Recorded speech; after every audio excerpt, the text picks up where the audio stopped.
Henderson.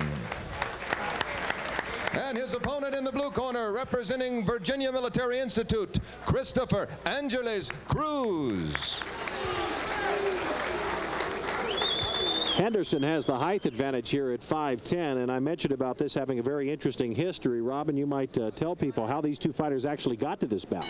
Well, what they did is first of all, they started their collegiate season in November, and that progressed through the present here in April. There are 4 regional tournaments held each year, with the winner progressing to the semi-championships, and then, of course, to today, the actual championship. Well, also, though, there was some controversy over this bout at this weight division on the semifinals, and that's what I was referring to about these two fighters. Right. There was a fight yesterday where 2 boxers were in the midst of throwing punches, and the referee demanded that one of the stop action, and of course what happened here is that a punch was thrown and a fighter was nailed, and that's where Cruz came in here on this situation. So the man that was awarded the bout on disqualification was knocked out, which does not allow you to fight for some period of time after that. The disqualification. 45 days. So then what you've got here is 8 points at stake, really, because you've got a semifinal and a final bat combined to 1. What about the height advantage so far? What have you seen, Mills? Well, the boy from Lockhaven, Henderson, has taken advantage of it and jabbing quite well. He's starting to get nailed on the inside, but he is scoring with jab, which is the same as a big punch in college boxing. So the guy from Xavier right now has probably got a little bit of an edge. Scott Henderson, right.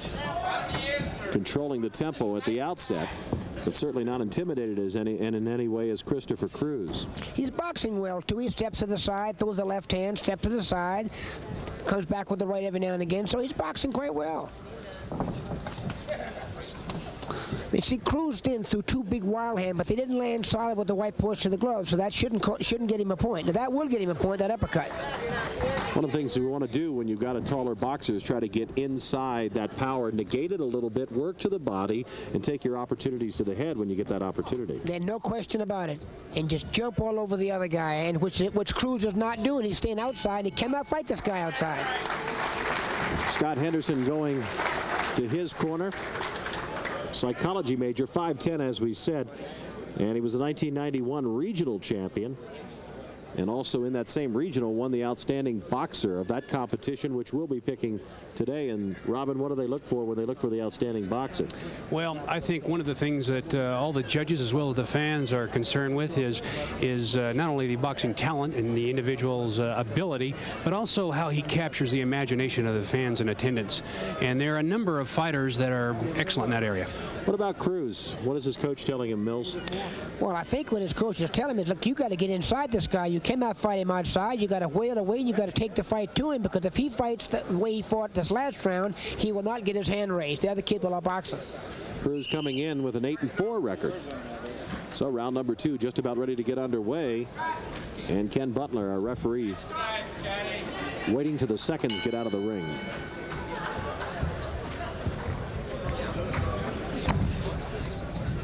Well, you just can't say enough about a boxer who's got a good jab. And if this Henderson here can just keep that jab in his face and be covered up, he's going to win this match. You know, it's funny, something you said, Mills, at the outset of our telecast today is if you've got a jab, that's everything at this level. A jab is as good as a solid right hand at this level. I'm not sure I agree with that, but that's the theory of amateur boxing. That from a man who's seen an awful lot of good jabs in his long career as a referee of a number of title fights.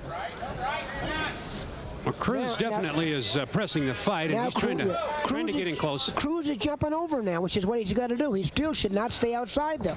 He's got 2 points scored against him, and now he missed the right hand. The other kid, that's another point. Jab, jab, jab. Hard for Henderson at that 5'10" height to get down and work the body of a smaller Cruz. Not if he throws a hook underneath, but what looks to me like Henderson's so tall, my guess is he has to work real hard to get down to 32. One of the things that I don't like here about Cruz is the fact that he keeps going from southpaw to conventional throwing punches, and I don't think that's confusing the fighter from Xavier. I think that's confusing actually Cruz. Well, if he's trying to be a switch hitter, it looks to me like he was a left hand. They tried to turn around. He's a natural southpaw, I think. Cruz that time walking into a kind of a looping left hand from Henderson. This Cruz has got some powerful legs, I'll tell you. It looks like he's been doing squats. Good crowd on hand here at the El Dorado Hotel Casino. Full house as we look around. They've enjoyed 2 days of outstanding competition. The semifinals yesterday. Uppercut that time from Henderson. So we're about ready to come to the end of the second round. The third and final round forthcoming here on the Pacific Sports Network. From Henderson. What was that all about? It looks to me like he did because the guy Henderson didn't have his head up high enough, but he never warned him before. I didn't think it was flagrant enough for a point to be taken, not at that point in time. Oh, that kid from Cruz got nailed with a right hand. So that taking away that point, I know could be the deciding factor in this match. Well, it could be, but Henderson looks to me like he's sufficiently ahead right now, even with the point deduction. He's boxing well. You know, he must work like the devil to get down to 25, though. He's a tall, rangy kid to make 125. He's listed at 5'10", and he certainly looks it. Yeah. Now, Mills, they're rotating these referees, are they not? Yeah. Do they go from a referee to a judge? Well, I don't know what they do when they sit down, but I tell you this, the referees in amateur boxing sometimes get in the way too much, I think, but I guess that's their job. But I don't understand the point deduction at all. Well, I think the crowd probably would side with you on that opinion.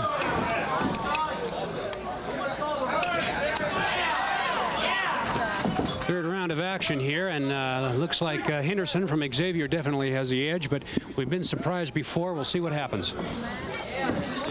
Good action in this third round. It is good action. I think even the point, though, Robin, I think he's going to hang on and win this fight. Of course, let's just say we were surprised last time.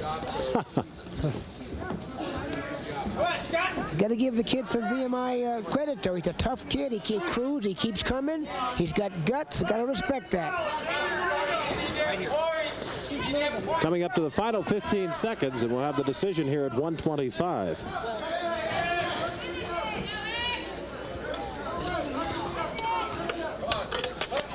And we'll be back with the decision in a moment. Ladies and gentlemen, our winner and our collegiate champion in the 125-pound weight classification.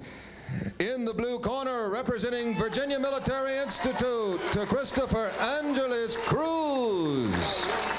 So Christopher Angeles Cruz out of V.M.I. ups his record to 9-4. Very hard-fought fight, and there was some controversy at the end of the second round. And let's take a look at it again, Mills. The referee is Tony Wolf, and he steps in and deducts a point. He warned him right then. He warned him. He didn't take a point then. He warned him. I think he's going to take a point in a second here. He did get a warning. I didn't see the warning before. Right now. And here comes the warning and the point. The point right now. Yep. So let's go to Robin, and he has our winner. Robin? Christopher, congratulations on your match here. Let me ask you one thing here now. There seemed to be some controversy here in the second match, and second round, I should say, when the referee deducted a point. What was that about? And did you know what he was talking about? Well, I'm not really too sure about it myself, sir. How do you feel about your win today? Did you do everything you wanted to do, or what would you have done differently in this match? Well, I would have started just preparing a lot earlier. There was a lot of nervousness in there. Kind of unfocused my mind a little bit, and got away from my original game plan. I planned on moving up and down a little bit more since he had the height and read advantage on me. And other than that, I pretty much stick to my game plan. Good. Congratulations again. Ron? Okay, all the winners have come out of the blue corner, and we'll be back.